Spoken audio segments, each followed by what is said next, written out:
ಮೈಸೂರಲ್ಲಿ ಸಿಟಿ ರವಿ ಪರವಾಗಿ ಬಿಜೆಪಿ ಪ್ರತಿಭಟನೆಯನ್ನ ಮಾಡ್ತಾ ಇದೆ. ನಗರದ ಮೆಟ್ರೋಪೋಲ್ ಸರ್ಕಲ್ ಬಳಿಯಲ್ಲಿ ಪ್ರತಿಭಟನೆಯನ್ನ ಮಾಡಲಾಗ್ತಿದೆ. ಈ ಸಂದರ್ಭದಲ್ಲಿ ಕಾಂಗ್ರೆಸ್ ನಾಯಕರಿಗೆ ಧಿಕ್ಕಾರವನ್ನ ಕೂಗಿ ಆಕ್ರೋಶ ವ್ಯಕ್ತಪಡಿಸಲಾಗ್ತಾ ಇದೆ. ಸಿಟಿ ರವಿ ಬಂಧನಕ್ಕೂ ಕೂಡ ಬಿಜೆಪಿ ಕಾರ್ಯಕರ್ತರು ಖಂಡನೆಯನ್ನ ವ್ಯಕ್ತಪಡಿಸ್ತಾ ಇದ್ದಾರೆ. ಮತ್ತೆ ಕಾಂಗ್ರೆಸ್ ಕಚೇರಿಗೆ ಮುತ್ತಿಗೆ ಹಾಕೋದಕ್ಕೆ ಪ್ರಯತ್ನವನ್ನ ಪಟ್ಟಿದ್ದಾರೆ.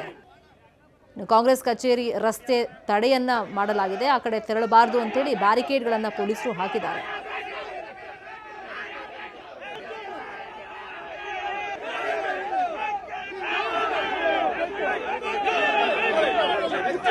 ಸಿಟಿ ರವಿ ಬಂಧನಕ್ಕೆ ಖಂಡನೆಯನ್ನ ವ್ಯಕ್ತಪಡಿಸಿ ಮೈಸೂರಲ್ಲೂ ಅಷ್ಟೇ ಬಿಜೆಪಿ ಕಾರ್ಯಕರ್ತರು ಪ್ರತಿಭಟನೆಯನ್ನ ಮಾಡಿದ್ದಾರೆ. ಕಾಂಗ್ರೆಸ್ ಕಚೇರಿಗೆ ಮುತ್ತಿಗೆ ಹಾಕೋ ಪ್ರಯತ್ನ ಮಾಡಿದ್ರು. ಆದರೆ ಬ್ಯಾರಿಕೇಡ್ಗಳನ್ನ ಹಾಕಿ ಕಾಂಗ್ರೆಸ್ ಕಚೇರಿ ಹತ್ರ ಹೋಗದ ರೀತಿಯಲ್ಲಿ ಪೊಲೀಸರು ಅವರನ್ನೆಲ್ಲ ತಡೆ ಹಿಡಿದಿದ್ದಾರೆ. ಕೆಲವರನ್ನ ವಶಕ್ಕೂ ಕೂಡ ಪಡ್ಕೊಂಡಿದ್ದಾರೆ. ದೃಶ್ಯದಲ್ಲಿ ನಾವು ಗಮನಿಸ್ತಾ ಇದ್ದೀವಿ.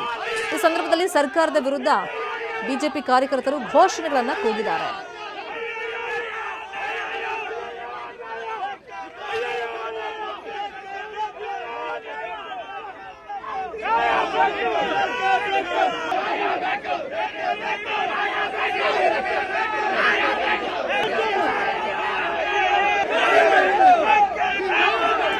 ರಾಜ್ಯಾದ್ಯಂತ ಬಿಜೆಪಿ ಪ್ರತಿಭಟನೆ ಮಾಡ್ತಾ ಇದೆ. ಸಿಟಿ ರವಿ ಅವರ ಬಂಧನವನ್ನ ಖಂಡಿಸಿ ಪುತ್ತೂರಿನಲ್ಲಿ ಬಿಜೆಪಿ ಕಚೇರಿ ಮುಂದೆ ಕಾರ್ಯಕರ್ತರು ಜಮಾವಣೆಗೊಂಡು ಕಾಂಗ್ರೆಸ್ ವಿರುದ್ಧ ಘೋಷಣೆಗಳನ್ನು ಕೂಗಿದ್ರು. ತಮ್ಮ ಆಕ್ರೋಶ ವ್ಯಕ್ತಪಡಿಸಿದ್ರು. ಮುಖ್ಯಮಂತ್ರಿ ಸಿದ್ದರಾಮಯ್ಯ ರಾಜ್ಯದಲ್ಲಿ ಗೂಂಡಾಗಿರಿ ಸರ್ಕಾರ ನಡೆಸ್ತಾ ಇದ್ದಾರೆ ಅಂತ ಬಿಜೆಪಿ ಕಾರ್ಯಕರ್ತರು ಘೋಷಣೆಗಳನ್ನ ಕೂಗಿದ್ರು. ಯಾವಾಗ ಇವತ್ತು ಸಿಟಿ ರವಿ ಅವರ ಆ ಒಂದು ಬಂಧನ ಆಯ್ತು, ಇಂತಹ ಸಂದರ್ಭದಲ್ಲಿ ಕಾಂಗ್ರೆಸ್ ಸರ್ಕಾರ, ಈ ಸಿದ್ದರಾಮಯ್ಯ ಸರ್ಕಾರ, ಪ್ರಜ್ಞಾವಂತ ಮತದಾರರು, ಇನ್ನು ಬಿಜೆಪಿ ಅಧ್ಯಕ್ಷ ರಾಜು ಕುರುಡಗಿ ನೇತೃತ್ವದಲ್ಲಿ ಗದಗ್ನಲ್ಲೂ ಪ್ರತಿಭಟನೆ ನಡೀತಾ ಇದೆ. ಜಿಲ್ಲಾ ಕಾಂಗ್ರೆಸ್ ಕಚೇರಿಗೆ ಮುತ್ತಿಗೆ ಹಾಕೋದಕ್ಕೆ ಬಿಜೆಪಿ ಕಾರ್ಯಕರ್ತರು ಪ್ರಯತ್ನ ಪಟ್ಟರು. ಅವರು ಅಷ್ಟೇ ಸರ್ಕಾರದ ವಿರುದ್ಧ ಘೋಷಣೆ ಕೂಗಿ ಆಕ್ರೋಶವನ್ನ ವ್ಯಕ್ತಪಡಿಸಿದ್ರು. ಇನ್ನು ಕಾಂಗ್ರೆಸ್ ಕಚೇರಿಗೆ ಎಲ್ಲಾ ಜಿಲ್ಲಾ ಕೇಂದ್ರಗಳಲ್ಲೂ ಮುತ್ತಿಗೆ ಹಾಕೋದಕ್ಕೆ ಬಿಜೆಪಿ ಕಾರ್ಯಕರ್ತರು ಪ್ರಯತ್ನ ಪಡ್ತಾ ಇರೋದ್ರಿಂದ ಪೊಲೀಸರು ಕಾಂಗ್ರೆಸ್ ಕಚೇರಿಗಳಿಗೆ ಬಿಗಿ ಭದ್ರತೆಯನ್ನ ಒದಗಿಸಿದ್ದಾರೆ.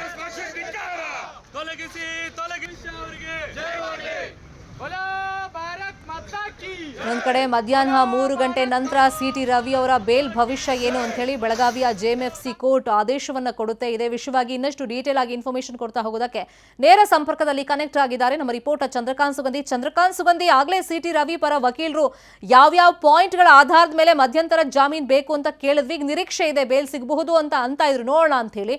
ಈಗ ಅಲ್ಲಿ ವಾದ ಆಗ್ತಾ ಇದ್ದಂತ ಸಂದರ್ಭದಲ್ಲಿ ಪ್ರಮುಖಾಂಶಗಳು ಏನೆಲ್ಲ ಪ್ರಸ್ತಾಪ ಆಯ್ತು ಸುಗಂಧಿ?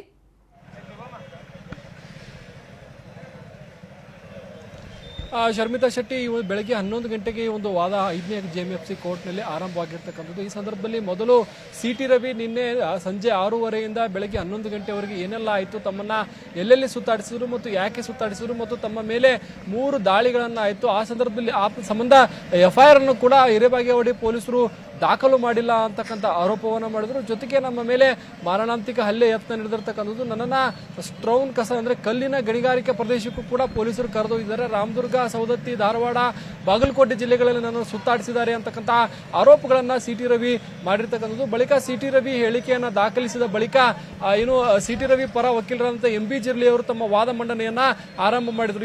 ಈ ಸಂದರ್ಭದಲ್ಲಿ ಕೋರ್ಟ್ ಈ ಒಂದು ತಮ್ಮ ವ್ಯಾಪ್ತಿಗೆ ಬರಲ್ಲ ಅಂತ ಹೇಳಿದ ಸಂದರ್ಭದಲ್ಲಿ ಹೇಗೆಲ್ಲ ತಮ್ಮ ವ್ಯಾಪ್ತಿಗೆ ಬರುತ್ತೆ, ಜಾಮೀನು ಕೊಡುವ ಅಧಿಕಾರ ಕೋರ್ಟ್ಗೆ ಇದೆ ಎನ್ನುವ ಬಗ್ಗೆ ಏನು MB ಜಿರ್ಲಿ ಅವರು ಪ್ರಬಲವಾದ ವಾದ ಮಾಡಿರ್ತಕ್ಕಂಥದ್ದು. ಸುಪ್ರೀಂ ಕೋರ್ಟ್ ನಲ್ಲಿ ಇರತಕ್ಕಂಥ ಅನೇಕ ಅಂಶಗಳು ಮತ್ತು ಅಲ್ಲಿನ ಏನು ದಾಖಲೆಗಳನ್ನು ಸಮೇತ ಕೋರ್ಟ್ ಮುಂದೆ ತಮ್ಮ ಪ್ರಬಲ ವಾದವನ್ನ ಮಂಡನೆ ಮಾಡಿದ್ದಾರೆ. ಇನ್ನು ಸಿಟಿ ರವಿ ಆರೋಗ್ಯ ಸರಿ ಇಲ್ಲ, ಅವರಿಗೆ ತುರ್ತು ಚಿಕಿತ್ಸೆ ಕೊಡಿಸಬೇಕಾದಂತ ಅವಶ್ಯಕತೆ ಇದೆ. ನಿನ್ನೆಯಿಂದ ಸರಿಯಾದ ಊಟವನ್ನು ಕೂಡ ಪೊಲೀಸರು ಅವರಿಗೆ ಕೊಟ್ಟಿಲ್ಲ. ಪೊಲೀಸರು ಅವರನ್ನ ಒಂದು ರೀತಿ ರೌಡಿ ರೀತಿಯಲ್ಲಿ ಅವ್ರನ್ನ ನೋಡ್ಕೊಂಡಿದ್ದಾರೆ. ಇದು ಒಬ್ಬ ಟೆರರಿಸ್ಟ್ ರೀತಿಯಲ್ಲಿ ಅವ್ರನ್ನ ಏನು ಟ್ರೀಟ್ ಮಾಡಲಾಗಿದೆ ಅಂತಕ್ಕಂಥ ಗಂಭೀರ ಆರೋಪಗಳನ್ನ ಕೋರ್ಟ್ ಮುಂದೆ ಮಾಡಿರ್ತಕ್ಕಂಥದ್ದು. ಸದ್ಯ ಕೋರ್ಟ್ ಈಗ ಮಧ್ಯಾಹ್ನ 3 ಗಂಟೆಗೆ ಬೇಲ್ ಭವಿಷ್ಯವನ್ನ ನಿರ್ಧಾರ ಮಾಡಲಿದೆ. ಸಿಟಿ ರವಿಗೆ ಬೇಲ್ ಆಗುತ್ತಾ ಅಥವಾ ಏನು ಜೈಲೇ ಗತಿ ಆಗುತ್ತಾ ಅನ್ನೋದ್ರ ಬಗ್ಗೆ ನಿರ್ಧಾರವಾಗಲಿದೆ. ಈ ಹಿನ್ನೆಲೆಯಲ್ಲಿ ಬೆಳಗಾವಿಯ ಕೋರ್ಟ್ ಮುಂದೆ ಕಾಂಗ್ರೆಸ್ ಕಾರ್ಯಕರ್ತರು ಪ್ರತಿಭಟನೆ ಮಾಡಿದರೆ, ಕೋರ್ಟ್ ಹೊರಗಡೆ ಬಿಜೆಪಿ ಅಂದ್ರೆ ಏನು ಬಿಜೆಪಿ ರಾಜ್ಯಾಧ್ಯಕ್ಷ BY ವಿಜಯೇಂದ್ರ, ವಿರೋಧ ಪಕ್ಷದ ನಾಯಕ R ಅಶೋಕ್ ನೇತೃತ್ವದಲ್ಲಿ ಒಂದು ಪ್ರತಿಭಟನೆಯನ್ನು ಕೂಡ ಸದ್ಯ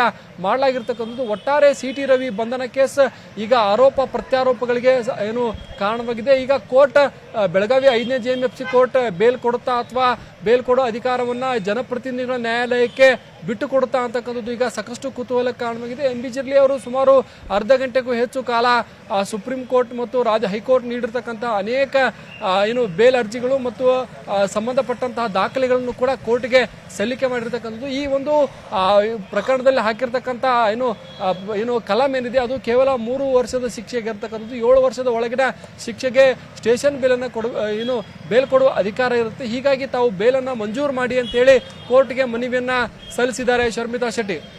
ಸುಗಂಧಿ, ಜಡ್ಜ್ ಮುಂದೆನೂ CT ರವಿ ಹೇಳ್ತಾರೆ ತಾನೊಂದು ಪ್ರತಿ ದೂರು ದಾಖಲು ಮಾಡಬೇಕು ಅನ್ನೋ ಸಂದರ್ಭದಲ್ಲಿ ಪೊಲೀಸರು ಕಂಪ್ಲೇಂಟ್ ತಗೊಳ್ಳೋಕೆ ರೆಡಿ ಇರಲ್ಲ, ಆಮೇಲೆ ತಗೊಂಡ್ರು ಅದ್ರ ಮೇಲೆ FIR ಆಗಿಲ್ಲ ಅಂತ.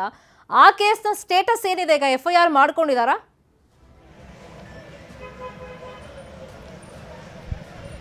ಸದ್ಯ ಆ ಕೇಸ್ತು ಕೂಡ FIR ಆಗಿಲ್ಲ. ಕೇವಲ ಸ್ವೀಕೃತ ಪ್ರತಿಯನ್ನ ಮಾತ್ರ ಬಿಜೆಪಿ ನಾಯಕರಿಗೆ ಕೊಟ್ಟಿರ್ತಕ್ಕಂಥದ್ದು. ನಿನ್ನೆ ಖಾನಾಪುರ ಪೊಲೀಸ್ ಠಾಣೆಯಲ್ಲಿ ಆರ್ ಅಶೋಕ್ ಆಗಿರ್ಬೋದು, ಮತ್ತೇನೆ ಬಸನಗೌಡ ಪಾಟೀಲ್ ಯತ್ನಾಳ್, ಸುನೀಲ್ ಕುಮಾರ್ ಸೇರಿದಂತೆ ಅನೇಕ ನಾಯಕರು ಪೊಲೀಸ್ ಠಾಣೆ ಮುಂದೆ ಕುಂತು ಧರಣಿಯನ್ನ ಮಾಡಿದ್ರು. FIR ದಾಖಲು ಮಾಡಲೇಬೇಕು ಅಂತೇಳಿ ಚಲುವಾದಿ ನಾರಾಯಣಸ್ವಾಮಿ ನಗರ ಪೊಲೀಸ್ ಆಯುಕ್ತರ ಮೇಲೆ ಒತ್ತಡ ಅಂತಂದ್ರು. ಅದಾಗಿಯೂ ಕೂಡ ಆ ಒಂದು FIR ದಾಖಲಾಗಿ ಕಾರಣವನ್ನ ಪೊಲೀಸರು ಏನ್ ಕೊಡ್ತಾ ಇದ್ದಾರೆ ಅಂದ್ರೆ, ಅದು ಹಿರೇಬಾಗೇವಾಡಿ ಪೊಲೀಸ್ ಠಾಣೆಯಲ್ಲಿ ದೂರು ಆಗಬೇಕಾಗಿತ್ತು, ನೀವು ಖಾನಾಪುರಕ್ಕೆ ತಂದು ಕೊಡ್ತಾ ಇದ್ದೀರಿ ಅಂತೇಳಿ.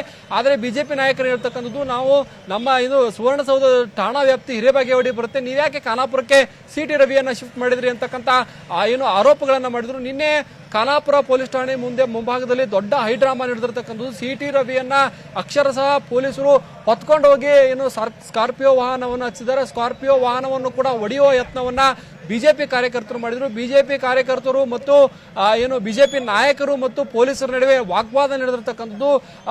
ಆರ್ ಅಶೋಕ್ ಒಂದು ಹಂತದಲ್ಲಿ ಪೊಲೀಸರನ್ನ ಠಾಣೆಯ ಮುಂದೆ ನಿಂತು ಬೈಯುವಂತ ಕೆಲಸವನ್ನು ಕೂಡ ಮಾಡಿರ್ತಕ್ಕಂಥದ್ದು. ಒಟ್ಟು ರಾತ್ರಿ ಇಡೀ ಖಾನಾಪುರ ಪೊಲೀಸ್ ಠಾಣೆ ರಣಾಂಗಣವಾಗಿ ಮಾರ್ಪಟ್ಟಿತ್ತು.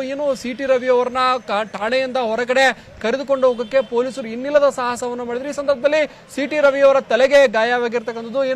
ರಾಮದುರ್ಗದಲ್ಲಿ ನನಗೆ ಚಿಕಿತ್ಸೆಯನ್ನ ಕೊಡಿಸಿದ್ದಾರೆ, ಅದು ಕೂಡ ಒಬ್ಬ ನರ್ಸ್ ಅನ್ನ ಪೊಲೀಸ್ ಠಾಣೆಗೆ ಕರೆಸಿ ನನಗೆ ಟ್ರೀಟ್ಮೆಂಟ್ ಅನ್ನು ಕೊಡಿಸಿರ್ತಕ್ಕಂಥದ್ದು, ನನಗೆ ಆಸ್ಪತ್ರೆಗೆ ಕರೆದುಕೊಂಡು ಹೋಗಿಲ್ಲ ಅಂತಕ್ಕಂಥ ಆರೋಪವನ್ನು ಕೂಡ ಸದ್ಯ CT ರವಿ ಮಾಡಿದ್ದಾರೆ. ಶರ್ಮಿತಾ ಶೆಟ್ಟಿ.